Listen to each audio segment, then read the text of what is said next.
Hello. How do you see the world? What lens or filter do you make decisions, um, evaluate a person or a topic? Most of you watching this video will probably reply with Christian worldview, or you may say by the Bible, or even through the lens of Scripture. I'd be impressed with that one, but some people may say that. For believers, this would be a great answer, and hopefully we will all try to follow that.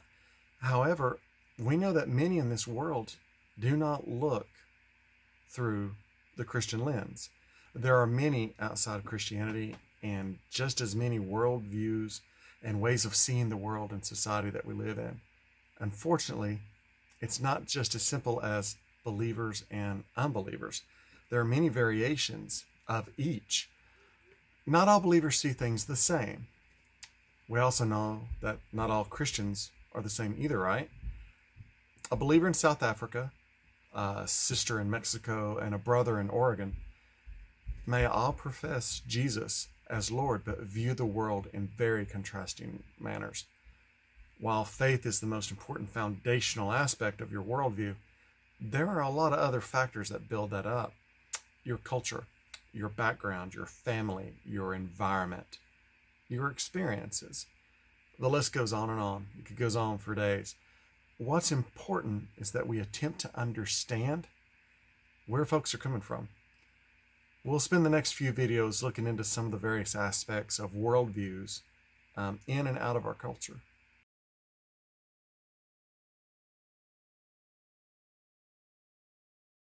Where is the wise? Where is the scribe? Where is the disputer of this world? Hath not God made foolish the wisdom of this world? Let's take a minute and stop to think about where the unbelieving world is coming from. Scripture lays it out pretty well. Hath not God made foolish the wisdom of this world? Well, let's look at the wisdom of this world. Put yourself in the shoes of someone who knows nothing about Christ. So I'm an unbeliever. I am not religious at all. My family and background are very secular. We're not anti-religion. We just don't really think about it at all. I've been taught since grade school that logic and science are not compatible with a belief in God. Folks have taught me that religion isn't necessarily bad. Those ideas are just better left out of the public square and, of course, have no place in politics. Basically, believe what you want to believe, but keep it to yourself. When I look at the news or when I'm on social media, I see how mostly Christians seem to be against things, while the world is accepting of pretty much everything. As the years pass by over time, I see religion and religious people as little more than something outdated. They're following a belief that is long since expired. And I expect it just to fade away one day. Then I meet a Christian. They start telling me stories and reading out of the Bible about this guy who is also God. And I'm beginning to wonder about this. I mean, it's different. It's pretty much flies in the face of all I've been told. But for some reason, I want to know more about it. So I look it up, I get online and I ask a few folks that I know about it. What I find is that Jesus is just one in the long list of so-called gods who have risen from the dead, much less one of the many saviors. It doesn't take me very long to pretty much disprove everything I've seen, through YouTube and just some online searches there. Most of the smart, educated people I know just laughed at the idea of even looking into Christianity. Some even equate it to a lot of the cults that I've seen in a few of the games I'll play and some movies. Where, the ones where the folks just blindly believe whatever, whether it makes sense or not. So, what was I even thinking? That scenario would be one of the easier cases to encounter.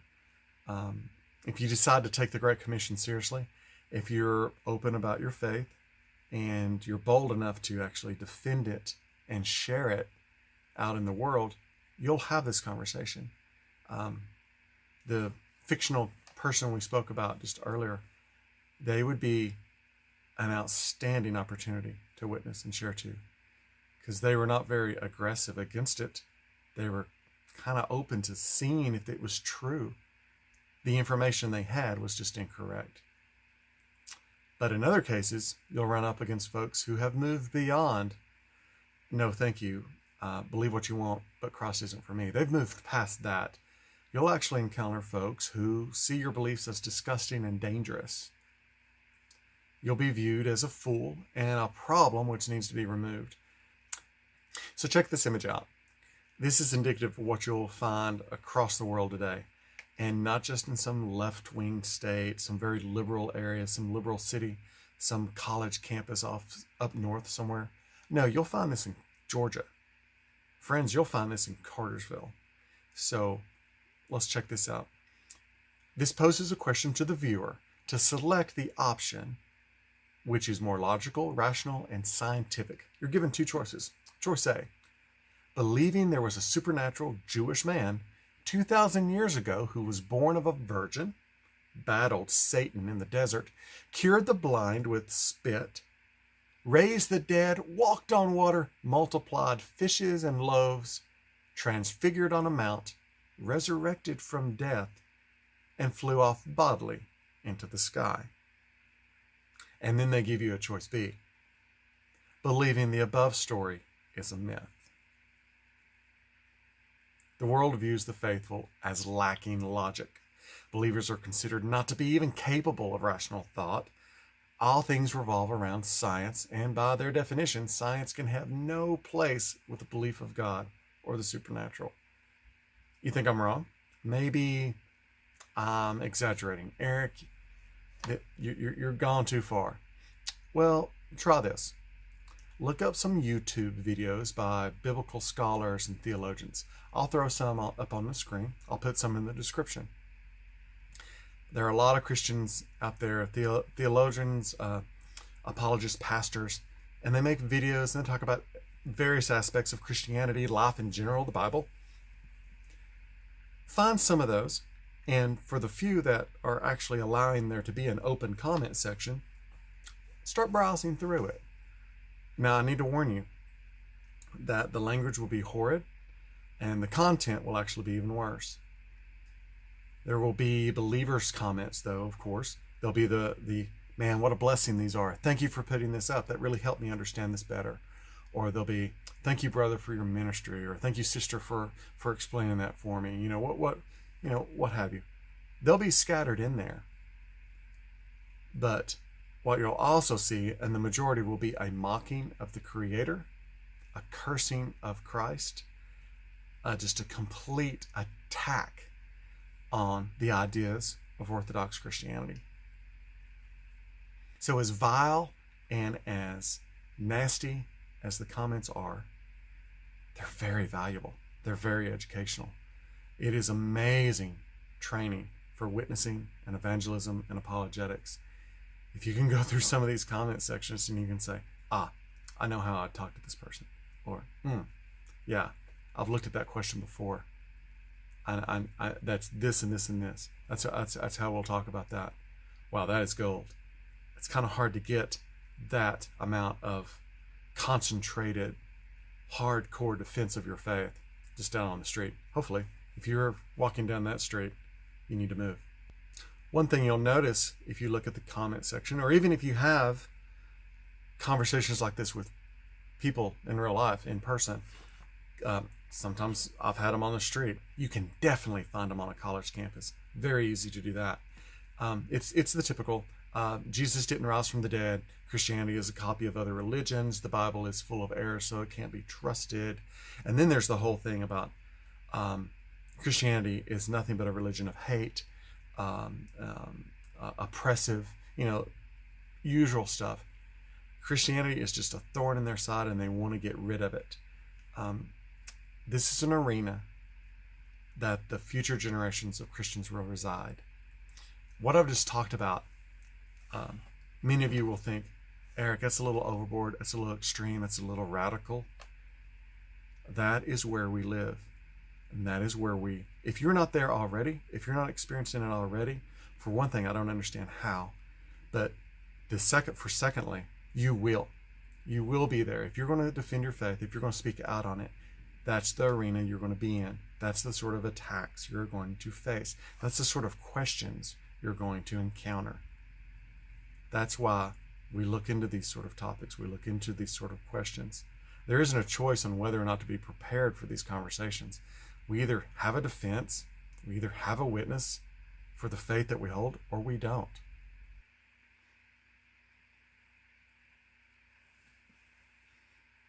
One, two, three. Now, I've painted some really bleak, dark scenarios here.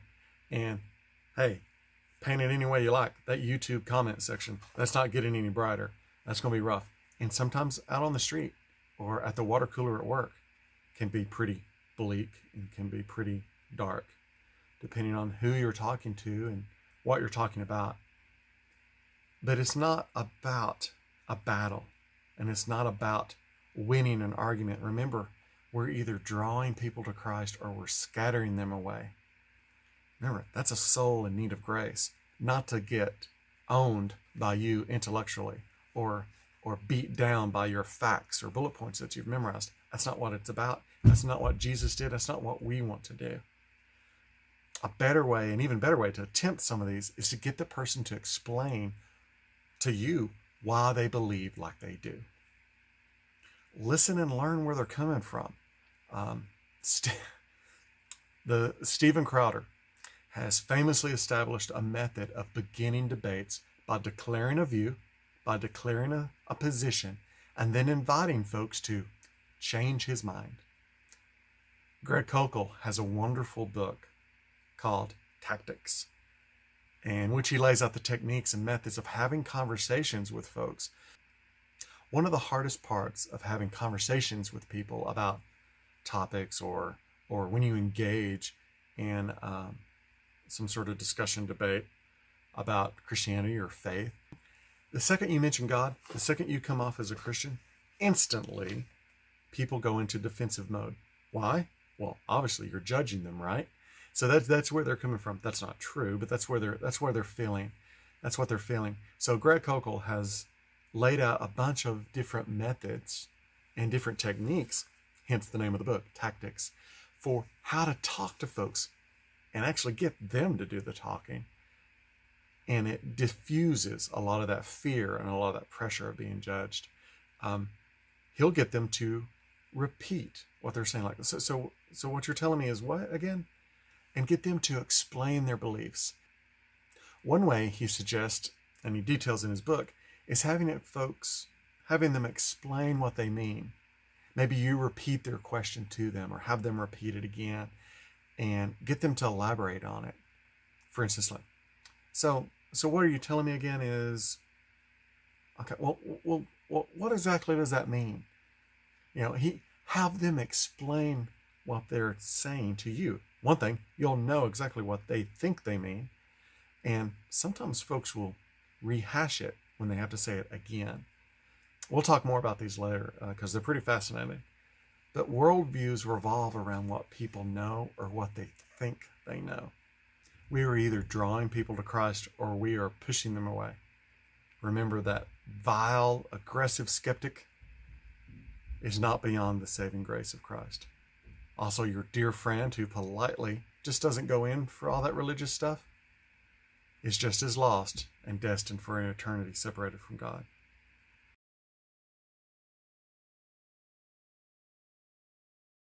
If God really is truth, then both of these folks are living in a lie and are in need of hearing truth. Your efforts will not always be easy. They may not appear to be very fruitful, but remember, our commission is not to save people, but to go and tell. Our goal should be to be as equipped as possible when we open our mouth.